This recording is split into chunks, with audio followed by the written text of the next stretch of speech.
Within just a week of receiving the mysterious lip gloss, Amara's once beautiful lips had cracked open, swelling so badly that they oozed with pus and released a smell no doctor could explain. But this was not how Amara's story began. Amara had grown up in a small town in eastern Nigeria, the cherished only daughter of a humble father who patched and punctured tires for a living, popularly known as a vulcanizer, and a mother who scrubbed floors in people's homes to feed the family. They lived in poverty, yet they carried themselves with pride. Her parents gave up meals, wore old clothes, and worked late into the night so Amara could finish school. They always told her, "Education is your ticket out. One day, you'll lift us all." After graduating from university and completing her National Youth Service Year, a compulsory program in Nigeria where graduates serve the country, Amara's heart was set on Lagos, the city of wealth and endless opportunities. Lagos was noisy, dangerous, but full of promise. She believed it was where her dreams would finally come alive. Her parents' eyes shone with joy the night she told them she was leaving for Lagos.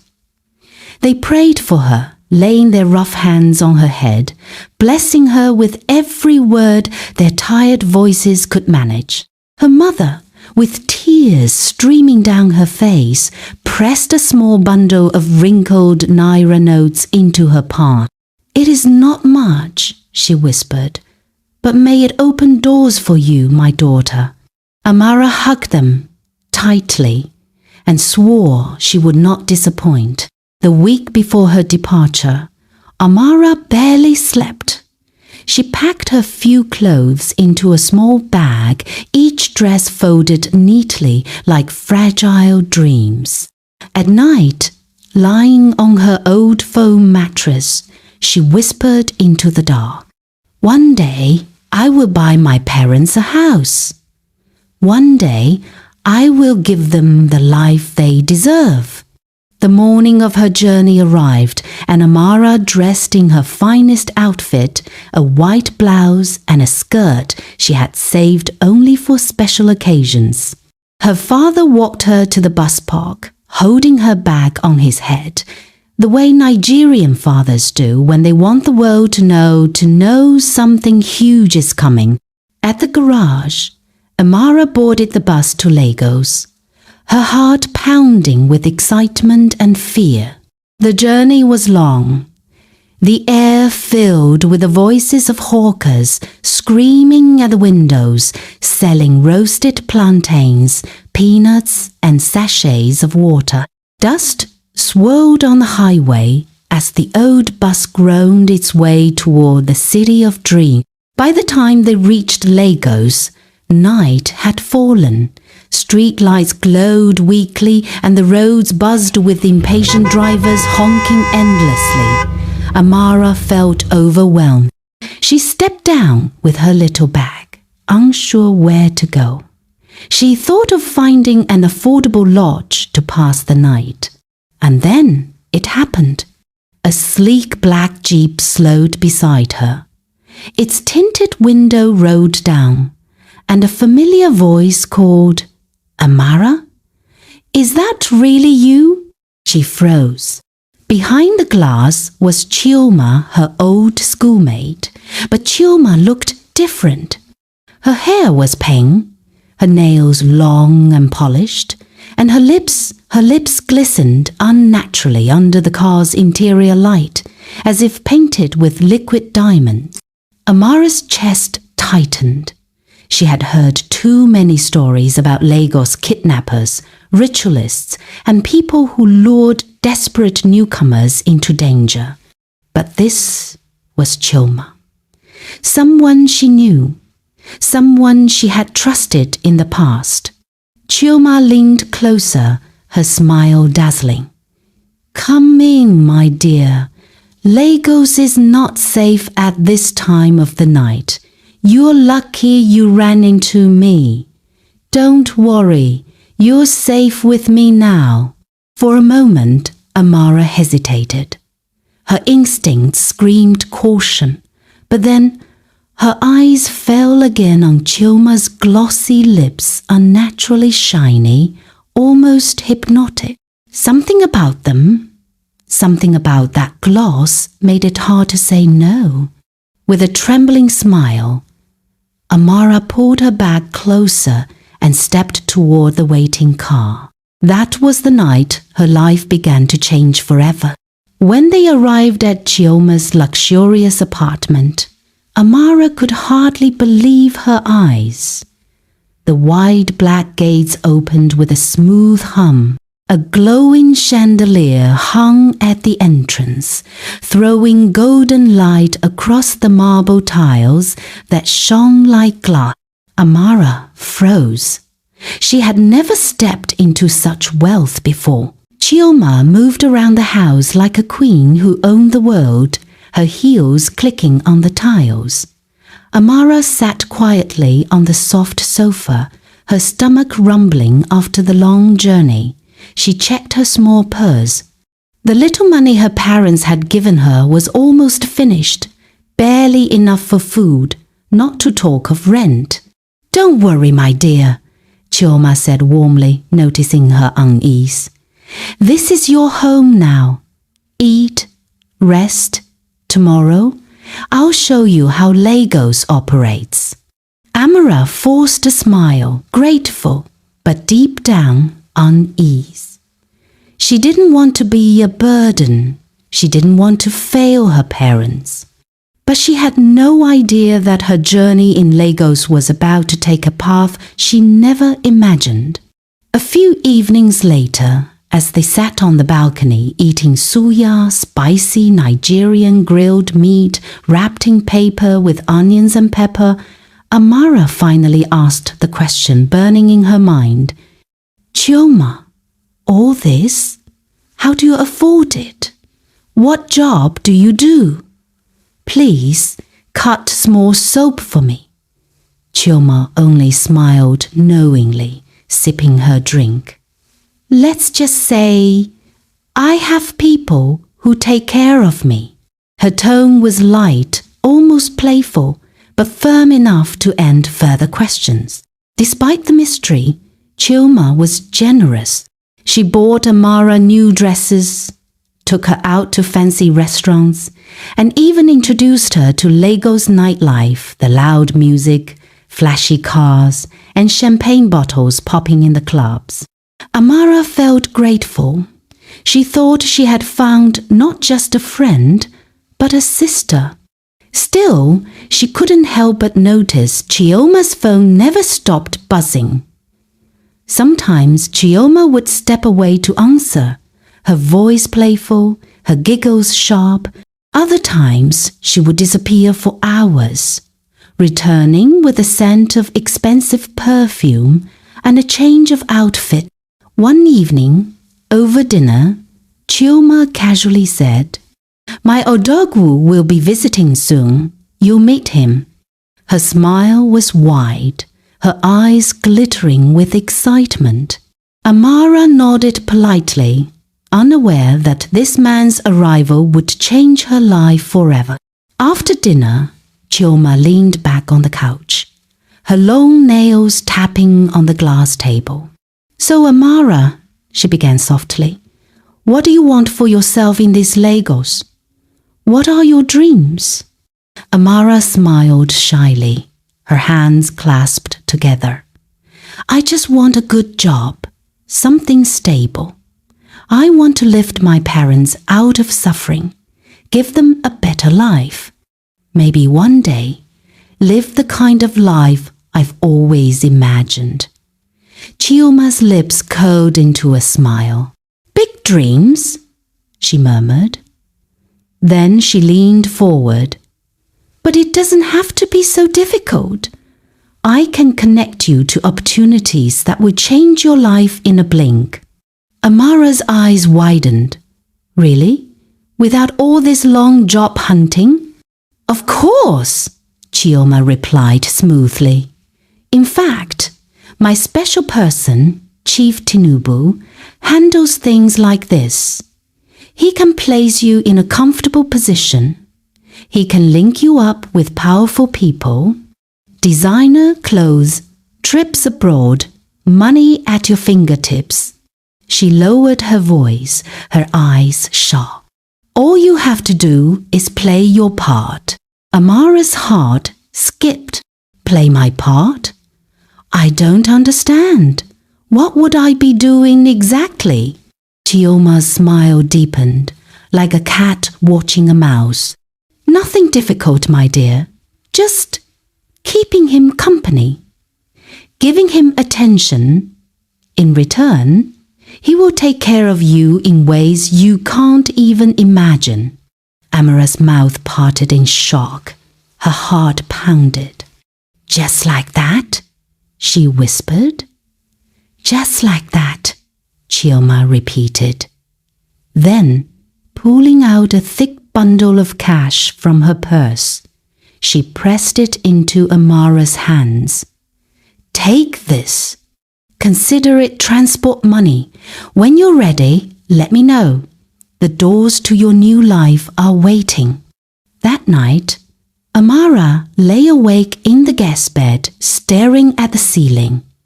The cash lay on the table beside her. Her heart wrestled inside her chest. Should she accept this path or walk away? That weekend, the apartment buzzed with activity.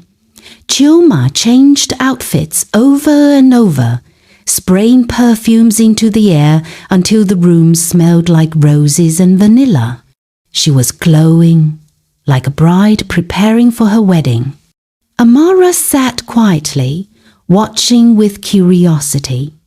Moments later, a loud car horn echoed in the compound. Chioma peeped through the window and froze. A sleek convoy rode in black SUVs, tinted glass, men in dark suits. The air shifted with authority. From a black Land Cruiser stepped out a tall, broad-shouldered man in a starched white kaftan, a long traditional robe. A heavy gold wristwatch glittered on his arm. His presence commanded respect. Chief Tinubu! Chioma called out sweetly, her voice dropping into a tone Amara had never heard before. She hurried to him, her heels clicking, her arms wide. He hugged her briefly, but his eyes shifted almost immediately to Amara. Their eyes met for a split second. Amara's breath caught in her throat. Heat rose to her cheeks. This must be your friend, Chief Tinubu said, his voice deep and smooth. Yes, Chioma beamed, tugging Amara closer. This is Amara. She just moved to Lagos after her NISC. Good evening, sir. Amara greeted nervously. The chief's lips curved into a faint smile. Good evening, my dear. You're welcome.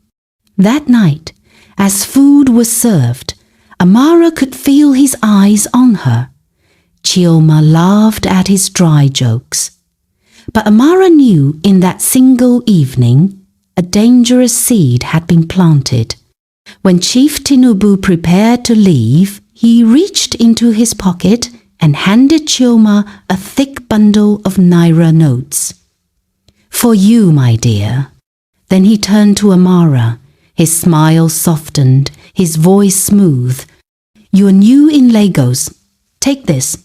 It will help you settle in. Amara hesitated, embarrassed, but accepted politely. Thank you, sir.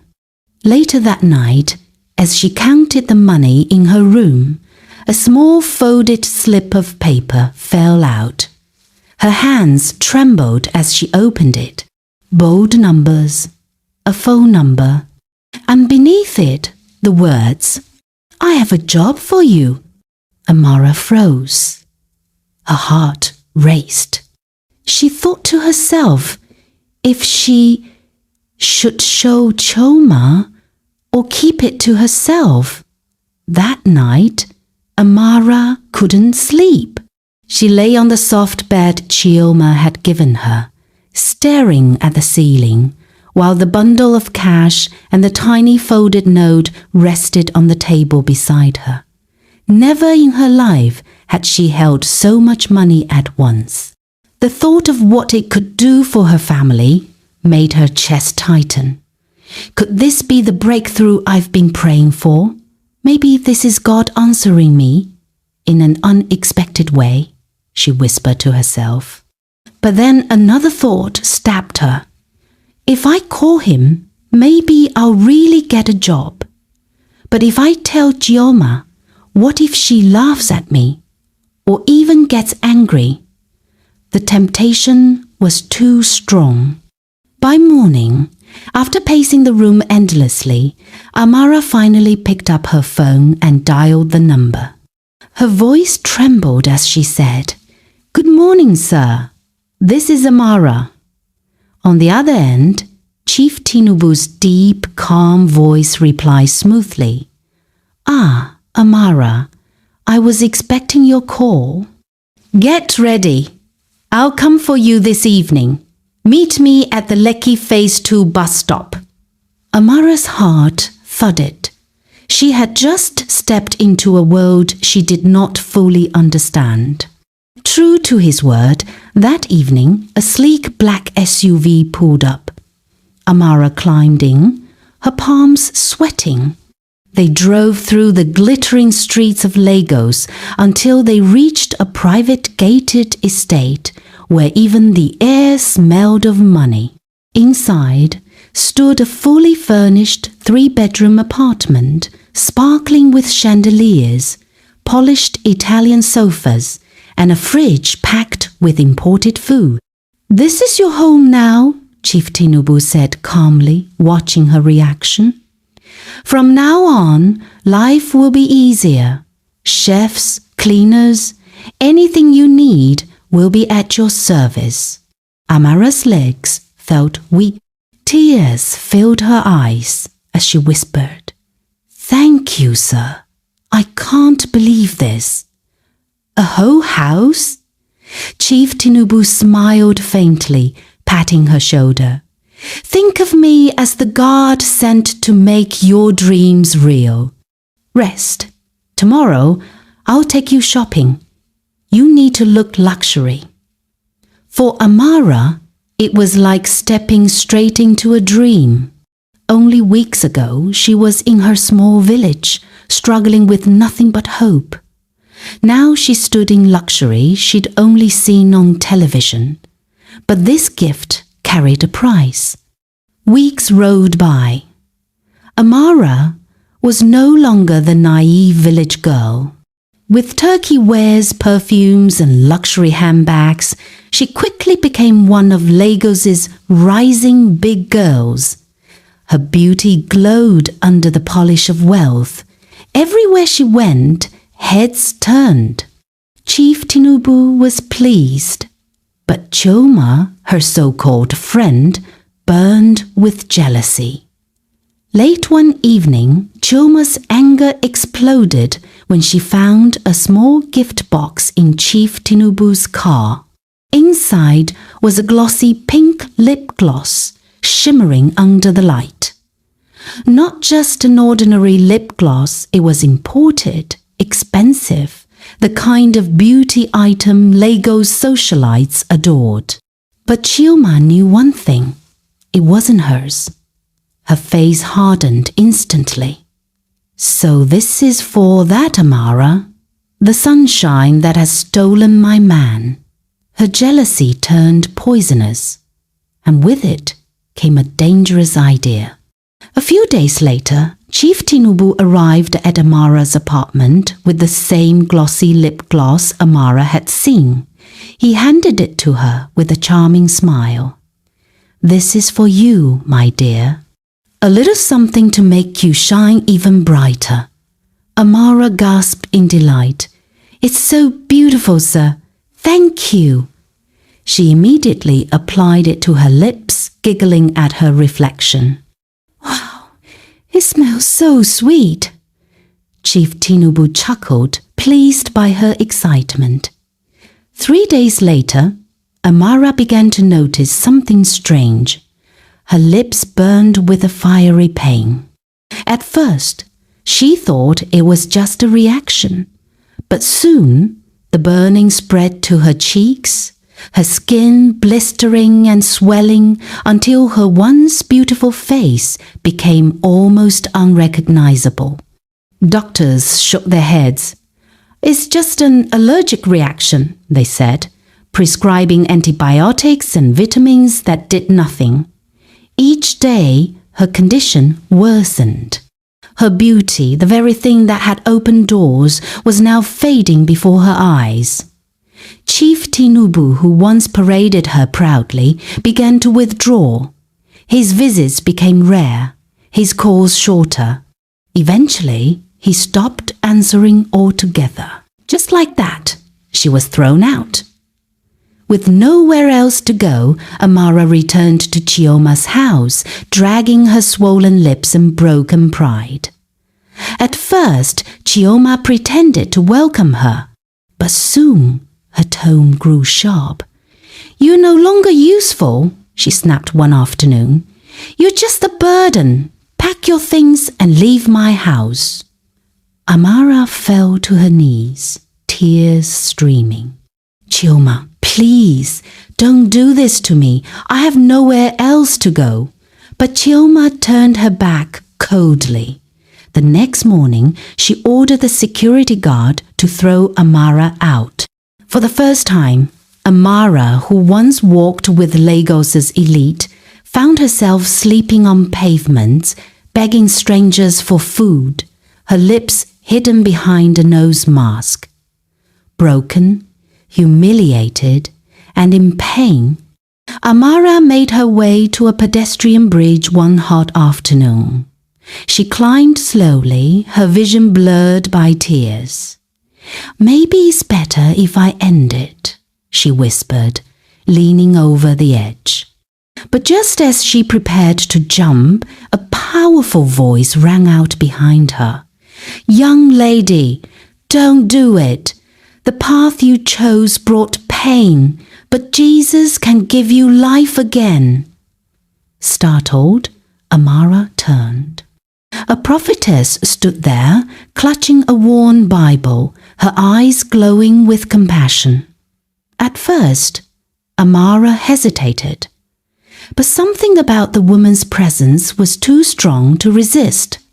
With trembling steps, she backed away from the edge and followed her into a small church nearby. There, under fervent prayers, Amara fell to her knees, sobbing uncontrollably.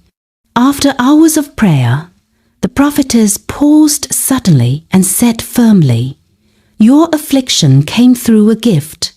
That lip gloss you were given it carries death. Destroy it, and you will be free." Amara's heart pounded. With shaking hands, she reached into her small bag and pulled out the glossy lip gloss that had once made her feel so special. Tears blurred her vision. "So this was the source of my pain?" She screamed in anguish and with trembling hands smashed it against the ground. Almost immediately, the heaviness in her chest lifted. In the days that followed, her swollen lips began to shrink. The foul smell disappeared, and her strength slowly returned. Her beauty, though scarred, carried a new glow not from wealth, but from survival and redemption. Moral lessons. Not every gift is a blessing. Some gifts are traps in disguise. Shortcuts to wealth may glitter, but they can end in destruction. True healing and restoration come only from God.